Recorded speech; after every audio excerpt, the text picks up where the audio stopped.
DT José Andia. Merci beaucoup, vous qui nous suivez nombreux à ces nets moments. Nous osons croire que vous êtes vraiment très ravis parce que quand nous restons, c'est pour vous informer comme il faut. Alors très rapidement, nous avons un invité, comme d'habitude, il est docteur, il est médecin, il est biologiste. Parce que maintenant là, nous allons le recevoir comme étant biologiste, multifacette, multidimensionnel, docteur Clément, qu'on va recevoir et on va encore insister sur beaucoup de points. On va le recevoir dans les cadres de la biologie, biologiste, et aussi dans les cadres juridiques. Parce qu'on va aborder des aspects, coronavirus, les rapports en tant que biologiste, et le second aspect, on va plus insister sur l'appareil judiciaire. L'appareil judiciaire, la suspension momentanée des audiences dans toutes les juridictions. Alors lui va analyser et nous donner comme ça les quelques avis. Maître, comment? Très bien. La médecine biologiste, comment? Ouais, merci beaucoup.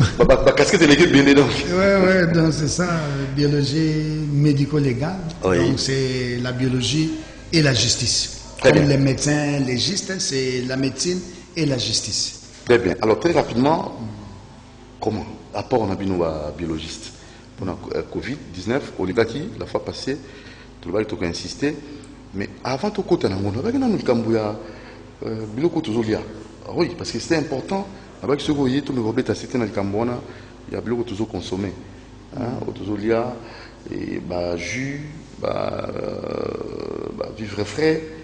Habiter, au fond, ma parenthèse, on a rapidement pour tout le monde insister. Ils ont côté normalement, pour le moment d'être aux Aliawa, biloko mingi oyo esengeli tolia oyo renforcer ba immunité na biso. Donc c'est-à-dire que nzamba tsakat na nzoto na biso déjà ba anticorps, donc ba globule blanc. Donc biloko oyo trouvez kolia na moment oyo eza biloko oyo esengeli renforcer ba anticorps na biso. Ndakisa par exemple kozala végétarien, bandunda na biso.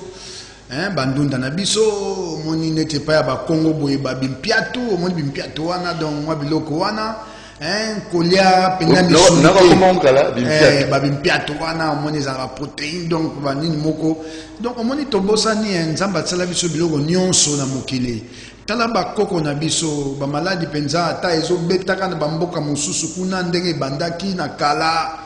Mais mon abonnement bazaïka toujours bien pour bazaki végétarien bandai ko lia kaka na zamba mais biso lelo to comme ko lia biloko rebelle yango wana na ngonga oyo sengeli vraiment batuba tika ko lia biloko wana o babiloko yo transformé hyper transformé parce que babiloko ezali transformé babiloko musu hyper transformé neti mbisi ceux bazu mbisi pour basali sardine comme aliment moko hyper transformé donc allons d'abord mbisi basali ba système au basala et puis ba question ko conserver conservation ba tiaka pe biloko ebele ozomona ngonga o quand même tobosana ba ki magique tobosana ngo pa ba biloko wana tout ça et quoi porter sur l'autre il faut de tolia mingi ba légumes ba biloko na biso kaka oyo ya mboka kaka o wana kolia yango pote et pesa et renforcer ba anticorps parce que virus wana soka ya kuti ozana ba anticorps ya makasite et à logotio ozomona donc mais soko za na banticorps ya makasi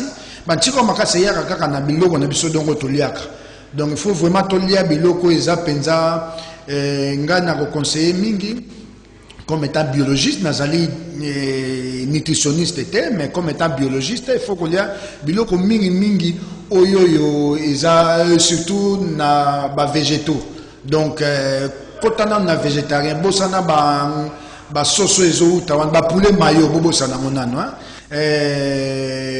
nini ngulu mayo ngulu mayo pe koma bobo sana ngo tulana ni ko ba ngulu mayo wana bobo sana parce que mingi ba bakate mayonnaise ça mindenge nini pona ko sangisa ngo na ngula za suna ba graisse donc c'est compliqué inutilement et puis une mayonnaise au chauffer yango so na déjà sensé parce que mayonnaise ça les plat mo balia ka fois mon biso to comment ko chauffer yango comme ko chauffer ba tilo On est tenté de s'intoxiquer, donc tout ça comme il bon mais tout ça est battu. On a balade mon sous se sont ravagés dans bateau, tout ça comme il est battu. On a tenté mais sur le poulet maillot zarandé.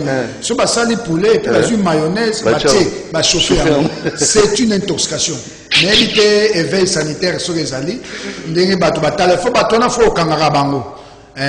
Oui, il faut que nous passions pour empoisonner bateau. Nous avons nutritionniste. Ngoulou maillot encore, c'est grave. Ngoulou d'abord, il y a Grèce et Béné. Grèce, c'est ça, les autres. Et puis, il y a sous maillot. C'était une parenthèse qu'on avait rapidement, qu'on va rapidement fermer. Merci. Alors, quel rapidement rapport on a vu dans la biologiste pour la COVID-19? En tout cas, la biologiste est basée. Est-ce que c'est bino? La biologiste est basée en centre. Donc, la biologiste est basée à agir en amont et les médecins basés à agir en aval. Donc, il faut que on a passé en amont, d'abord sur le plan santé.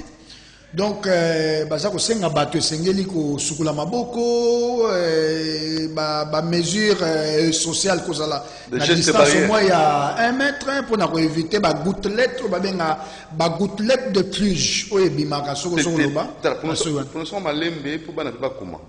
Donc so e bimaka so mta loba. Benga gouttelette de pluie. Orthographe non pluie donc pluie les amont que les amont français les amont de pluie donc P L U G et puis F, gouttelette de pluie. Voilà. Donc, les aliments bah, utiliser comme la tuberculose, parce que la tuberculose se transmettait aussi beaucoup par des gouttelettes de pluie. Donc, il y a un sur mon chose à 1 mètre, moutako le baté, ni nouana et koki ko sauter sur mon il y a un bandeur le baké na communication équipe, il y a riposte, il y a docteur Mouyembe. Et c'est là qui donc insister en mingi na communication. Parce que pour expliquer, tout le monde peut faire geste, moi ça me dit un point dans salon. Tout le monde soit revenu au boudé. Aux hommes on a net, tout le monde c'est là ta masque. Mais masque on est où mais la tête. Parce que mes points où mais la tête. Tout là tant moulaï. Oh. Il faut qu'on explique bateau. Au moment tango au sali la respiration est anini. Les alliés inspiration. Na expiration, il y a un épaissi na respiration, parce que la biologie, anabolisme, na catabolisme. La biologie, donc l'inspiration consiste à faire quoi? À faire entrer de l'oxygène dans l'organisme. Alors l'oxygène sera fixé par, et vous allez fixer na makila, mais quand na makila, particulièrement est fixé, ça va bien en hémoglobine. Hémoglobine est la globule rouge. Alors hémoglobine maintenant est fixé. Oxygène, on échanger oxygène na obabenga oxyhémoglobine. À ce moment-là, il y aura les rejets à CO2. Donc, donc expiration, ils ont rejeté CO2. Tant que vous avez ça, vous avez masque, vous avez ça. Tant que vous avez rejeté, ils ont rejeté ça. Ils ont vendu dans la ninte. Vous comprenez? Si vous avez contaminé, ils ont vendu dans la masque. Vous comprenez? Ils ont vendu dans la masque. Moment la masque, on peut le simbi si peu bané, moi, simba. Donc, il y a beaucoup de gens qui ont contaminé encore bateau. Ceux qui ont moins à toro sukulango, au sukulango, tiens, on a moi, il peut n'a ma casse bien mimi, babiloko, ma maman, bassin, la rapport dans souki, au tchapi, tu moi, sèche, il va bien en sèche, cheveux, au tchang, na séchoir, au tchang, pour moto, on a sur les yeux, virus à Kokufa. Sur moyens à mais sur moyens à encore changer. Donc, au moment où babiloko, on a faut qu'on explique. Alors, on a le que biologiste, c'est un débat, parce que biologiste, c'est un débat. Ça qui découvert normalement donc en fait la découverte il y a virus, ce sont des biologistes normalement qui travaillent. C'est pour cela il faut bâtir la biologie agir en amont. Comment? Notamment na test systématique, test à dépistage. Il faut un test direct parce que méthode il y a biologie moléculaire au basa qu'on utilise pour confirmer virus. Et ça une méthode donc ça une technique spéciale. Tout biologiste ne maîtrise pas la biologie moléculaire. Là, on fait des ADN, on fait ceci. Il faut amplifier, il faut tant on sali extraction ADN, il faut qu'on amplifie et puis on ça la lecture. On a une technique un peu plus spéciale et puis le département des milité dans le laboratoire na biso mais notamment ndenge na moi maël na ya moi moké na pesa ki na bike étude mo esama ki na Allemagne. Donc ce qui base appareil à hémogramme hein na ba fin fond oyoyo peut-être ba difficulté ko zala biologie moléculaire au côté ba ko tshela bango appareil ya hémogramme wana et ça la numération formée sanguine puis ba tshena ba réactif ya CRP et puis na test rapide des anango et zanango la Belgique en fabrique donc interprétation nango biologiste a koyeba déjà koyebisa munganga non attention oyo faut échantillon botina na confirmation passé 70% na moni ekoki kozala yango donc ba bengango ba diagnostic biologique d'orientation ou bien diagnostic biologique d'exclusion donc avec ça au moni batu bakozala na système mingi ya kosala ka ndenge to salaka na sida motso avant mokiaba na kosala na test sida comment na volontaire alors coronavirus pesa na volontaire par exemple maladie oyo déjà ba maîtriser ngo baza déjà ko soigner ngo parce que ba nombre ya guérison ezali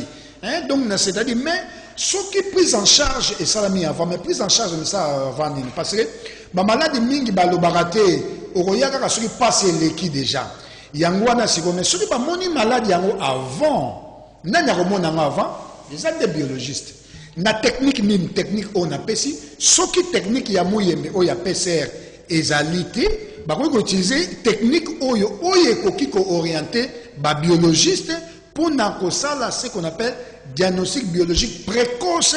Il y a orientation. Donc, diagnostiquer maladie déjà comme ça, tu peux si maladie na munganga koye basiko ça la prise en charge parce que prise en charge sur ça mis avant malade ça a beaucoup de chances à bika mais sur prise en charge ça mis en retard et ça moi passe mingi par exemple sur côté déjà katina na poumon beti déjà pas problème ya nini et bien si déjà donc ba poumon pour na ko respirer ba respirateur tout ça on est belete on est à moi passe mingi et puis les sous ndenge na manière ko betambela kaka ba biologiste ba travailler capé na méthode ya autopsie donc biologiste a ko assister les médecins légistes dans sa autopsie mais ngai le repère ça na moi passe na ba kanyon so autopsie ya décès autopsie moko salamité na éviter sur ça mes rapports d'autopsie donc on a nous donc autopsie ezali ko yebisa akufina COVID-19 et ceux qui wana mabe il faut que ça autopsie esengeli salama autopsie esengeli nabi na ba kanyon sauté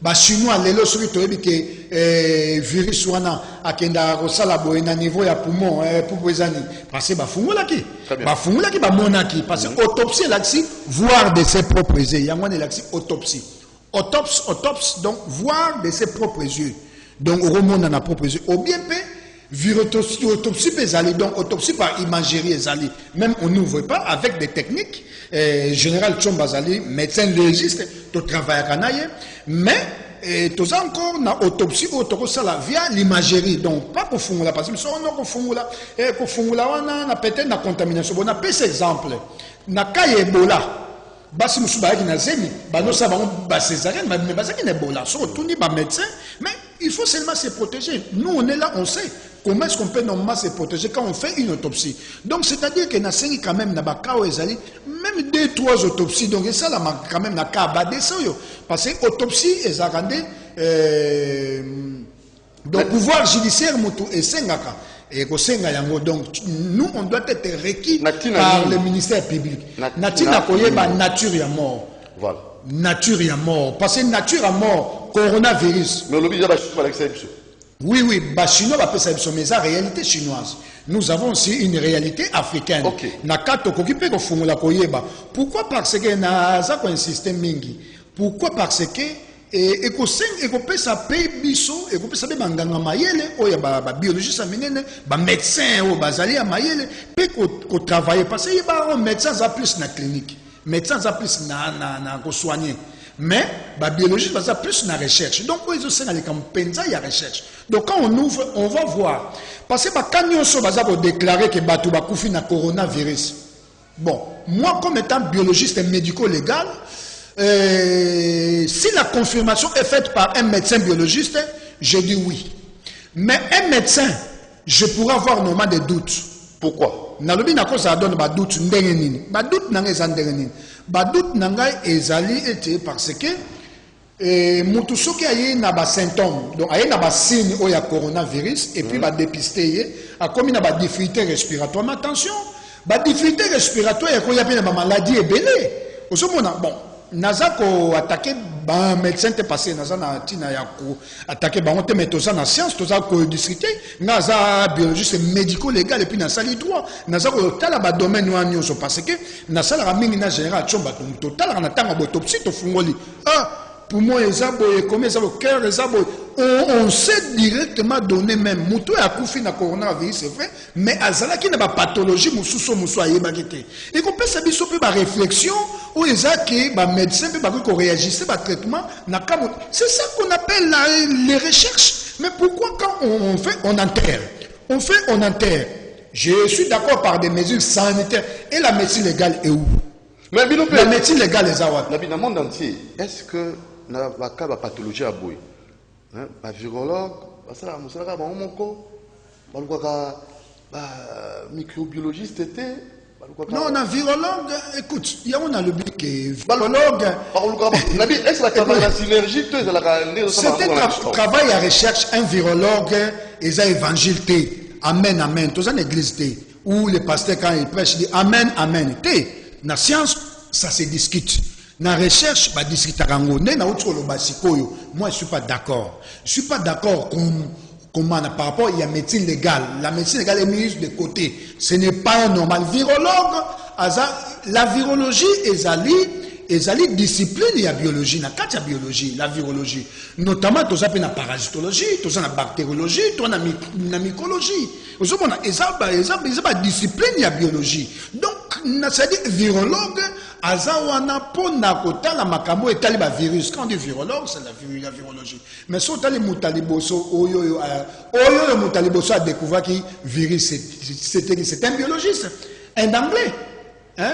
Monsieur Briest, ils ont en 1846. Au 1887, parce que Abotama en 1846. Donc, ce que ils ont travaillé tant à jouer mais comme ça a été associé qui les mususu médecins biologistes ils ont travaillé ensemble. C'est un cas si on va échouer on va échouer ensemble, si on va réussir on réussit ensemble. On peut bien vous associer avec quelle expertise? Est-ce que n'habitez peut-être il faut savoir bateau Rolandayo bateau basengeli ko sala ki tout ensemble? Est-ce que tangi wapi papa hein? Vous allez étudier wapi? Ngai na tangi na Montpellier, na tangi na Lyon parce que la médecine légale j'ai fait ça à l'université de Lyon.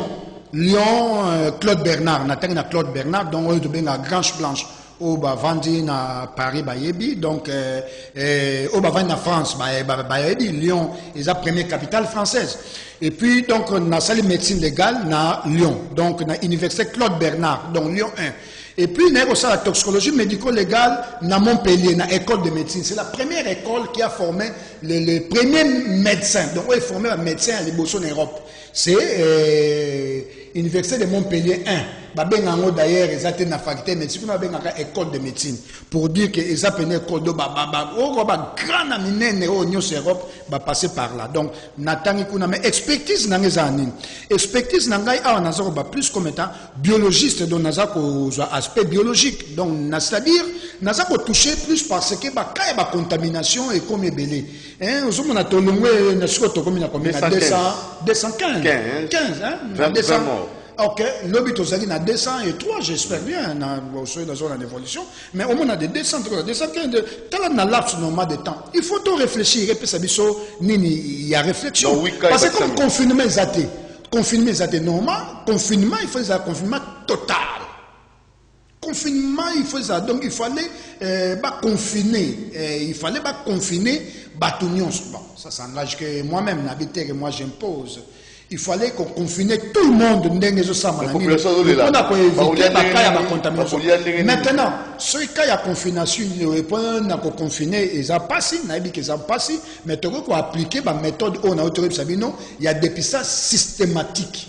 Donc systématique, naïbi que biologie moléculaire, ils ont passé mingi, naïbi, et puis INRB a décentralisé, oui c'est vrai, à quoi décentralisé, mais qui sont formés pour faire ça? Même na INRB, qui sont des experts en biologie moléculaire, baza PBLT. Et puis, na RDC, baza combien? Donc, c'est pour dire que avec les moyens de bord, on peut déjà, comme cela, bah, expert na biologie moléculaire, bah, il y a travail. Donc, c'est-à-dire, bah, on aura des échantillons, na transfusion, tant que bengaka pa na makila pour na ba pesa mutu. Ezali, bah, ça, la makila, musu ba en quarantaine. So, bah, tel déjà, bah, sali, hémoglobine, déjà, c'était, yé, bah, ko prélevé, bah, do, bah, déjà, donc, en quarantaine. Ce qui peut, bah, sali, net, l'hémogramme, bah, moni, lignée à blanc, a touché. Lignée rouge, ils ont touché. Lignée à plaquette, ils ont touché. Ah, oh, tu tiens en quarantaine. Mais bah, oh, bah, ça, na bonne santé. Donc, pour dire que, il faut tout appliquer méthode WANA. Il faut tout kende jusqu'à ce que tout ça va dépistage systématique. Mais ça coûte pas cher. Mais, le budget, parce que l'autre fois, il faut rappeler. Le budget, nalobaki que budget, ils allaient net pour une site, 25 000. 25 000, ils ont représenté. Par exemple, appareil à hémogramme, n'a pas réactif pour 1000 tests. Dans 1000 tests, il y a un test rapide. Dans 1000 tests, il y a CRP. Deux autres représentés dans la valeur, il y a 25 000 par site. Celui qui a dit que Tochango, dans la commune, tous ans, dans combien de communes dans Kine 24, hein? Toi, dans 24, celui qui a 2 par commune, donc tous ans, na combien on sali ba calcul et ben na Congo central na zo ki idée à sala na hôpital Saint-Luc na Kisantu hôpital humain et puis pe susu na hôpital ya Kinkanda na Matadi et puis l'hôpital à Boma donc 4 sites wana ya ngwe qui n'était 100 000 na sens wana donc pour dire que ezali eloko moko esengeli biso nyonso to réfléchir parce que naza ko un système mingi bakaya contamination lokola eza ebele donc bakaya contamination lokola eza ebele zo mona tozo kende kaka tozo kende aboni na kati na monde ko mongo alinga a intervenir l'émission dépistage na moyen moins cher ya zo proposer wana si il n'est pas la bouche autorisée général ya ganaye avec vous la bouche autorisée dina gouvernement pour dépistage la non surtout parce que les malades zo kola kaka basa la dépistage na méthode azoloba. La méthode à zéro est moins chère, mais ceux qui vous n'ont autorisé, en général, collaborer avec eux, à vous proposer au gouvernement, parce que le gouvernement a dit que vous avez donné la confiance. Il faut aller à la solution. Au moment où il y a un confinement total, même si Kadina a mon alubati Yangoul, mais comment on va vous dire, quand on a des milliers, parce que nous avons besoin de prévision à plein de.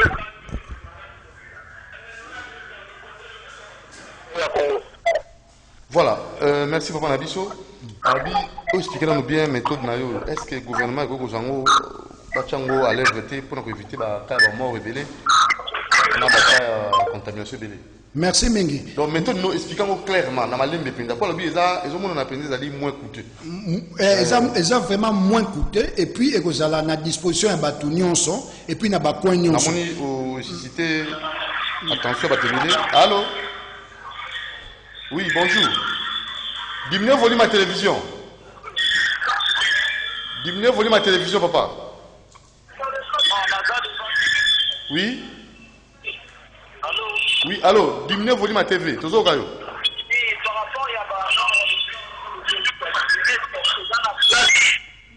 Bon, papa, so bengi, ils ont la musique à la télévision, tout diminuer le volume. Alors, dans on ne vante pas la roue. Donc, oh, nazaro lobe, zatenga mutundene vantanga zali ba allemand basala. Pour ça, on a besoin de yambilelo. Ok. On a azali médecine. Na sali biologie médico-légale, na sali médecine légale. Médecine légale. Alors, vous voyez, pour ça, tout ça, il y a test, il y a coronavirus. Tout ça, il y a test, il y a sida. Presque non. Oui. Tout ça, il y a test à malaria. En lieu de place, il y a des gens qui sont INRB. La INRB, il y a tant de population, il y a des gens qui ont proposé une méthode Oyo. Méthode, on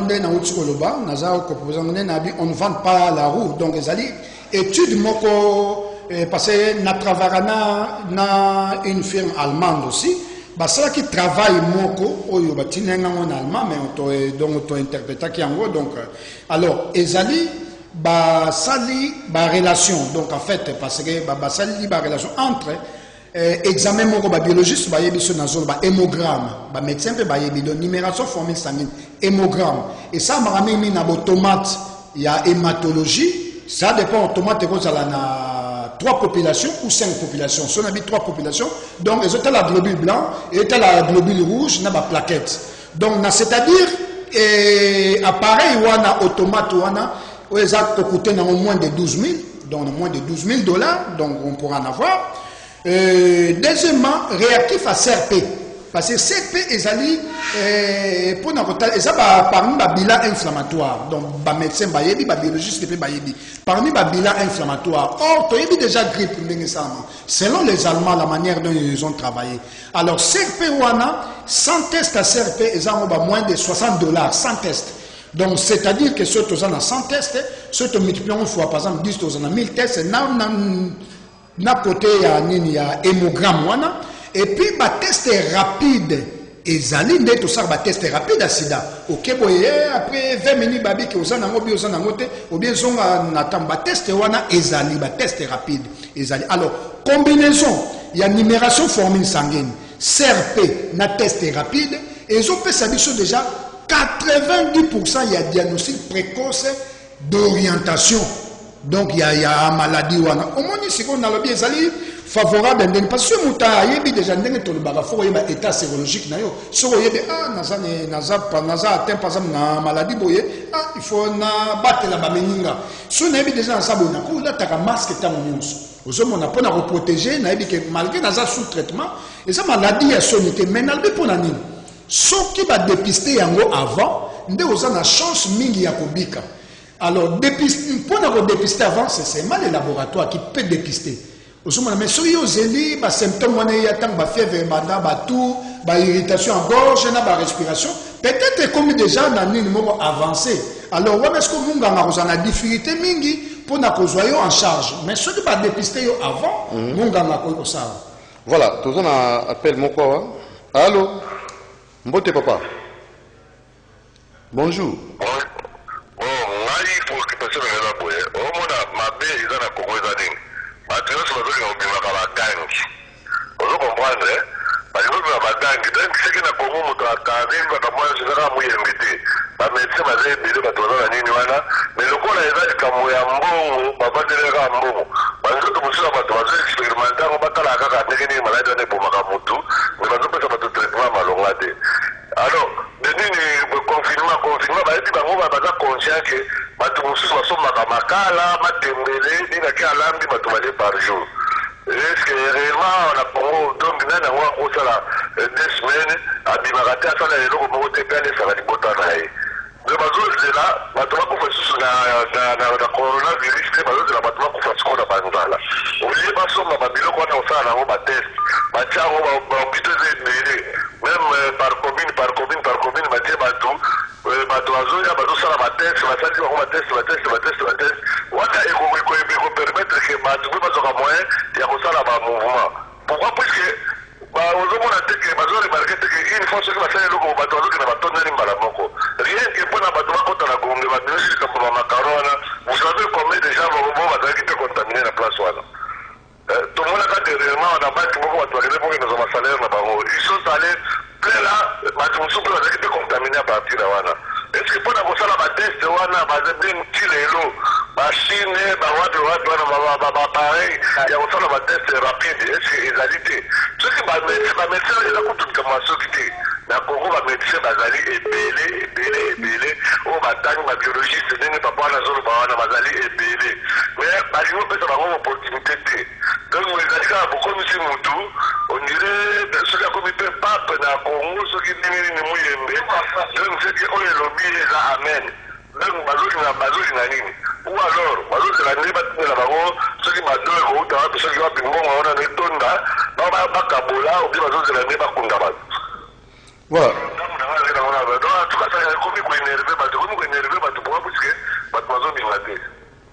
Voilà, ndeko na ngai autopesa idée na ye bon tozali koboya compétence ya moto songolo pakalate mais tolingaki to travailler en synergie bino bato mayele bosangana mpona kosisa bokono oyo ndenge nga nayebi te na olingo pesa yano ndenge bazali kosala confinement oyi moto aye asukoli maboko batali température na ye babakisi na teste oyo ayo wana au moins ateke wana kosunga parce que ça limiter la température peut-être moto azwi yango nano ekomi kose manifester te température mpe nano emati te Après 14 jours, on est comme on manifeste, n'est-ce pas?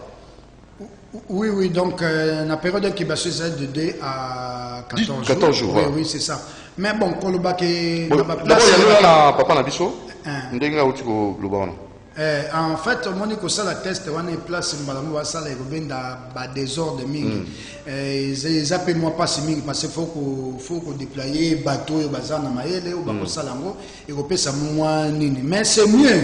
Ndenge na lobi que c'est mieux ceux qui va rendre ba test dango disponible na bopito nyonso et puis na technique on a pesi pour na passer ba test est rapide et ça na fiabilité penda ya makasi te on a donc fiabilité à makasi mais en couplage avec on a émission on a de numération formule na CRP et couper ça ni mo wana ezali ba étude oyo balma oyo pa basali na travailler na bango mingi discuter na bango. Donc pour dire que esengeli to sala yango pour permettre ba hôpitaux nyonso ezana. Voilà, un dernier appel. Allô? Allô? Oui, papa Nabiso. Oui, bonjour, c'est M. Dodo, hein. Nous avons une appel avec Guinée. Un médecin préventif, médecin en santé publique. Le problème est que l'État Nabiso a un KMP kotia eloko na place nango. Oyo aeza musala ya médecin légiste atia na place nae. Biologiste na place nae. Médecin communautaire na place nae. Oyo la santé publique na place nae. Médecin curatif na place nae. Comme ça, mutu na mutu ameka koyeba musala oyo akosala na part oyo ya koyikosala. Ce n'est pas normal malade koyikosoba tutamu la iboete. Prenons l'exemple de l'Eloko Médecin Nangazoloba. C'est pragmatique. Mais, balingi côté on a mis ça pour la nuit. Balouka, batia batuna misala, ba recruter ba agent, batia recrutement, ba agent sur la santé publique, il y a ba discipline distincte. De façon que tout le monde est pour combattre maladie haute. Hein? Merci. Ndekolobi, excusez-moi, trop bien souka. Alors, on a quitté Mekako cerner un peu, en fait, au Mekako, ça, ma conclusion, bien que, point haut, bari to ko épingler dans l'émission, tant qu'on permet l'émission maté, bari va associer la force nyonso. Ezandengwana potozali Congo ezapona mutu nyonso. Donc, c'est-à-dire que balobi ndako ya voisin sur les Zika, c'est karaté sur les ndako ya voisin Zika. C'est pas qu'un frère qui est malade, un Congolais, ou bien même expatrié, mais tout ça toujours être humain. De ce moment temps, on malade et c'est interpellé. Na outé ko sabino moni na mois de novembre na décembre to bela ki ba grippe moko ezaki ya kosakanate. Soko tali ba grippe ezaki presque na baba na même signe yo hein. Mais on n'a pas eu le temps d'étudier ça. On a passé par Kamingi pe naza komona mais na ko confirmer te naza pe komona so to sali ba recherche to mona ke batu mingi baza immuniser à partir ba grippe au ba to ça.